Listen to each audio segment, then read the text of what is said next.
So like I said before, this is video number 3 from Christmas Day. Basically, it's my birthday and I'm spending my day outside working on the Jeep. So the other thing that I'm doing today is that I am adding some amber fog lights to the front of the Jeep. I heard this is a good addition for whenever the fog conditions come or there's snow, and I am heading towards some snow in a couple of days. I bought some real cheap Amazon lights, and the reason what I did that was because if they don't work for this trip, then I'll change them and I'm going to test them. I usually buy really quality lights just because I don't like changing them. If you guys remember, I bought the KC lights, which I do like, even though they're halogen and not the LEDs, but I do like them. And I had an addition to it, and that is that I am adding these backup lights, these KC backup lights, to the back of the Jeep.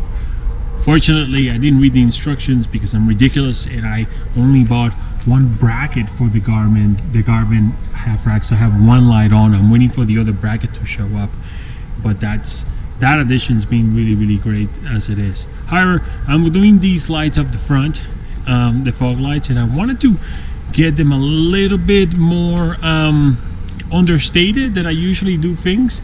So what I did was that I actually installed them at the bottom of the bull bar there, and I thought it looks good. I had to make some adjustments because they were not quite clearing the bar enough, so I went to Home Depot and I got some bolts in with some nuts. I made some adjustments. I am not quite sure if that's going to hold up after time, but I have other ideas of how I can actually fix that too. Anyway, in this video though, I'm going to show you some things that I've learned about wiring. My brothers can tell you that although I used to be a person that did internal wiring for data systems, I'm quite qualified to wire your whole house, but of course in my own house I do crap job.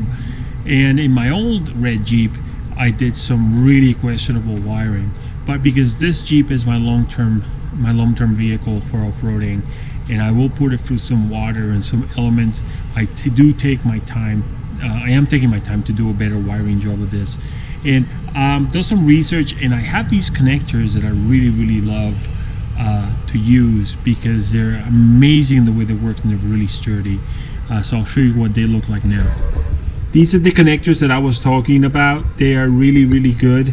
They come in different sizes and they're hinge shrinkable, but in the middle there is some soldering metal that when it heats it binds the cables internally, and I gotta tell you, these things are strong. I bought these at Amazon.